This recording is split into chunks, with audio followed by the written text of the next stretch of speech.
Hey guys. Spooky, scary skeletons speak with such a screech. You'll shake and shudder in surprise when you hear these zombies shriek. As you can tell from the thumbnail and title, I'm going to be talking about my bonkers ELA teacher. So, if you are in my class from last year or in my cluster at all, you probably already know most of this story. But for those of you who don't live in my town, don't go to my school, and have no idea what I'm talking about, this video is for you. So, last year was one of the best and worst years of my life. I had a lot of teachers. So out of them, of course, a few of them might be a little out of the ordinary, but there was one teacher who I will never forget, mostly because of this video, but also because everything she did was just horrendous. And some of it, I can see why she did it, but she didn't have to do it. She was just like being inconsiderate, and she overreacted a lot. Now, I'm one to talk about being overreactive, because if you've met me, once again, on a personal level, you would know I overreact to about everything that ever happens to me. But about this story, I'm not the one that's overreacting. She is. Now, I'm not gonna say this teacher's name because I don't want her getting any hate, and I know she's probably gonna end up watching this video because someone's gonna show it to her. And hi, I've already talked to you about a lot of these problems in person, and now I'm talking about them on the internet to an audience that hasn't heard this story before. I'm sorry if people find out who you are because of this, but I can do what I want. It's my story to tell. If you want to tell it in your way, do it. This teacher, I will say, she was really good in the beginning of the year. Once again, I had her for a whole 9 months. And she was a really good teacher. I'm going to say that. She is a good teacher. She's good at teaching. What she's not good at is student relationships. Now, I am not a teacher, nor have I ever been to teaching school. But one thing I know is that you should at least be nice and kind to your students, because you want them to love school. You want them to want to come back every day. So, on with the story. You don't have to be super friendly, but you should be at least a likable teacher, you know? Now let me remind you, on the first day of school, she said, if you had any friends that have had me as a teacher, they might have said she's the mean one. Trust me, I'm not. And then we all did an oath, we put our right hand up and then we put our left hand on a dictionary or something, and then we were like, I vow to follow all the rules, whatever. I don't want, also, any of my friends, I don't want you commenting that, because I will delete your comment immediately. Remember that. Don't make me disable the comments whenever I do a story time about this. This teacher was actually really good. She sat me in a group. We had groups of 5 all around the classroom, and her classroom was small, but she did a good job with the seating arrangements. She sat me with 2 of my friends. They were actually the 2 friends that filmed a video with me a while back. Link in the description. And another one of my friends, oh my god, I keep saying and it's so annoying. One time, she also yelled at me for cracking my knuckles, and then she said it's gonna give me arthritis, and I was like, I get it, you're an ELA teacher, not a biology teacher, but cracking your knuckles is just releasing gas in between the joint, not actually cracking the bone. So I'm gonna continue cracking my knuckles, okay? Okay, so we've gone throughout the entire year, and this teacher had to have a surgery done, so she was gonna be out for a while. Here's where this isn't even her anymore. This is a substitute. So she's been in school about 3 months. Actually, don't clock me on that. She's been in school for a little bit. I don't actually remember how long it's been because it's been a while. So she had to leave. We all said bye because she was a good teacher at that time, and she was really nice, and we all gave her a big group hug, the entire cluster, the entire 121 kids. We all gave her a hug, and she was leaving, and we were really sad, but we knew we were gonna see her. She Skype called us, I think, once but I don't think I was in that class. I also don't, a lot of this is blurry because it's the beginning of this year and this was like last year. We had another substitute. If you are close with me, you know who I'm talking about. She acted like she knew how to teach ELA. Once again, let me give you some background information. She was a social studies teacher. Now, she was an older substitute. She wasn't that old. She was just a little bit older. So she used to teach social studies. And now she was subbing for she subbed for 2 to 3 months for an ELA teacher. Bonkers. Now, if you can't wrap your head around how bonkers that is, these teachers are just bonkers in general. And she assigned us an assignment that should have taken us about 2-3 weeks, and it took us a month and a half. It took us like an extra month. That's terrible. And it wasn't because she taught the lesson bad, it's because she taught the lesson going at a pace about 0.0 dose miles per hour. I was writing the report. It was an opinion-based writing assessment. But shouldn't you be writing your opinion? No. That's not what she thought. It was like a yes or no question. It was, should sugar be banned in schools? Now, instead of letting us choose what we want to say yes or no, she said, why, and then, why. And she gave us what our opinion was supposed to be. Now, I know this was a writing assignment for a 6th grade ELA class, but don't you think that any opinionative, that's not even a word, writing should be based on your opinion? But I also got the opinion I wanted. It was, yes, I think you shouldn't be able to buy sugar at school. So I wrote the thesis, I wrote the introductory paragraph, I'm starting to write my body paragraphs, and then I show it to her. Now, when I tell you this, your brain is going to, explode.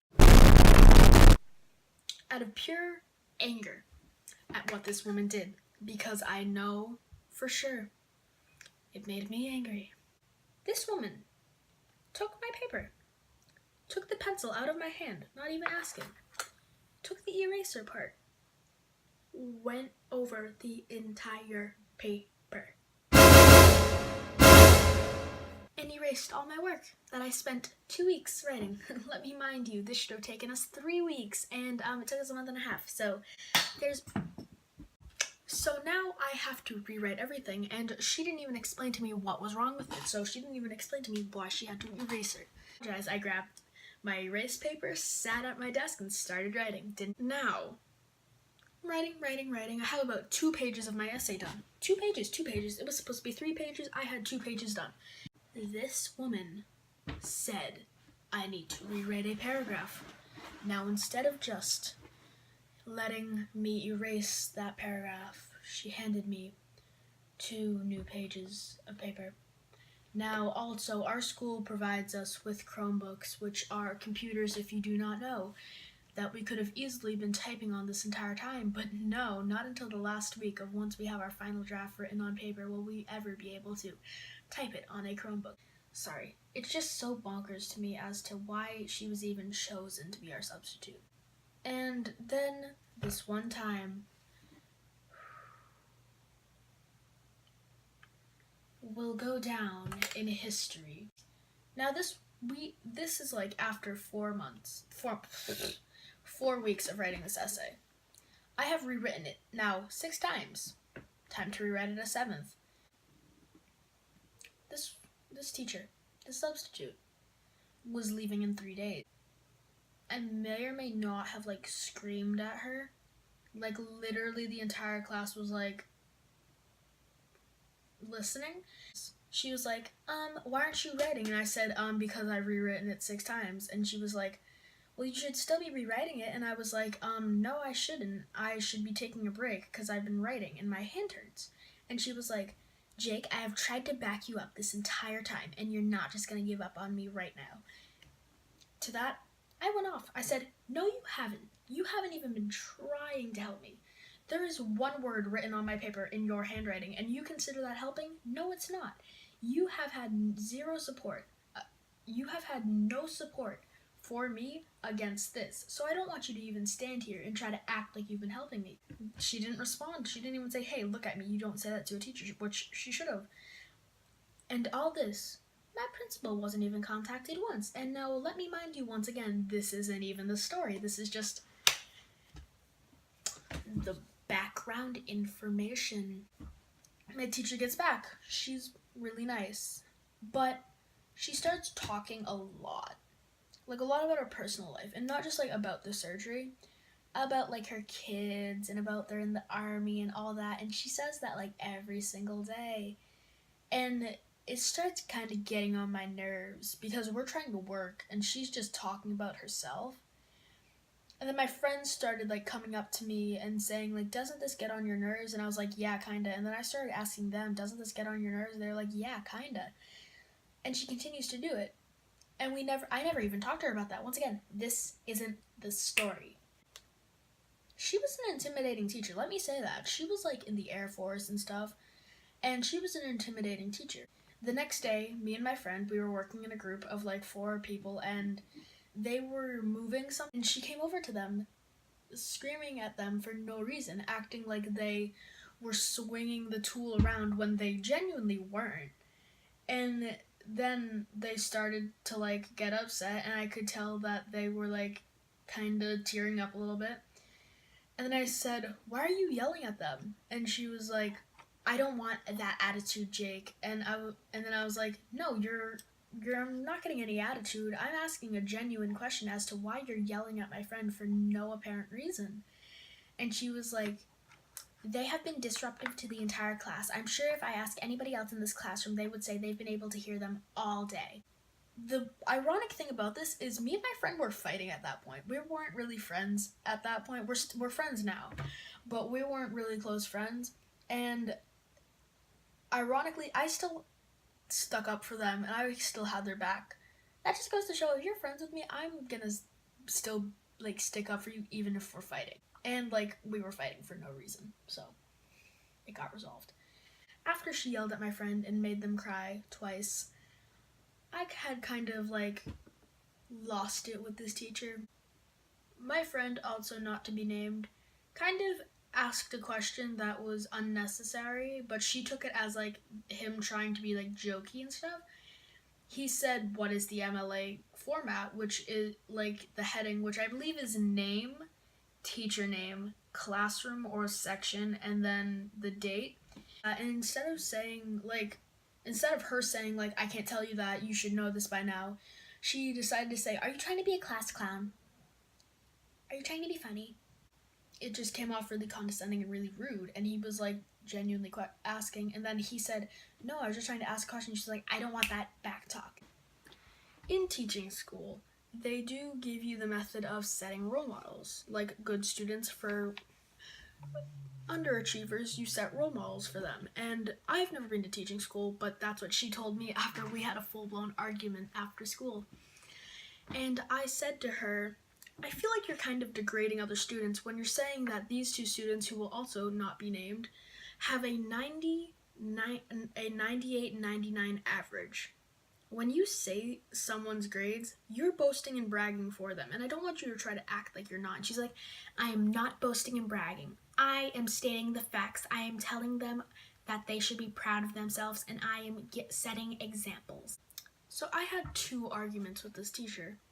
One of them was about my friend. The second one was about this. Now, as I just told you, this teacher used to say grades of other students and always pick on these 2 students and always say, oh, you're the best students in this class, you're amazing, blah, blah, blah, blah, blah. And that kind of hurt me personally, because she'd never really like say, oh, and Jake is also really good at this, and she doesn't have to. But instead of just saying so-and-so are good at this and this, and so-and-so are good at this and this and this and this and this, and like saying it's the same 2 people, she should say multiple students, because other students in the class should feel good for themselves because they also get good grades, and it's not fair. So I asked a few of my friends, and I told them to give me the honest facts. And I said, do you feel that she's degrading other students when she says other students' grades? And a lot of them said yes. Some of them were like, kinda.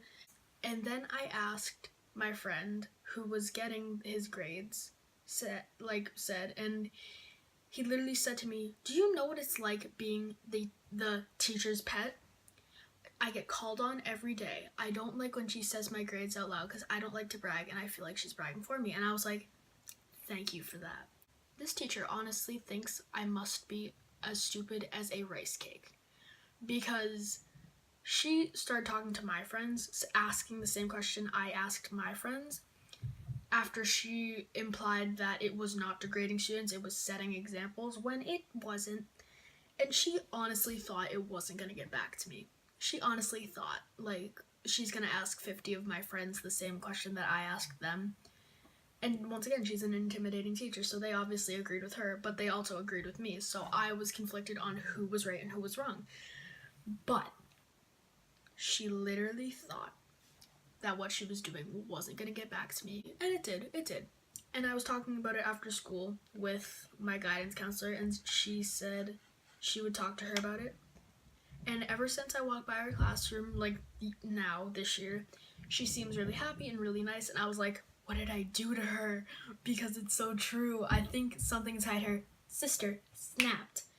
And she's now like nicer and she's understanding of students. And I've talked to a few of my friends that are in 6th grade.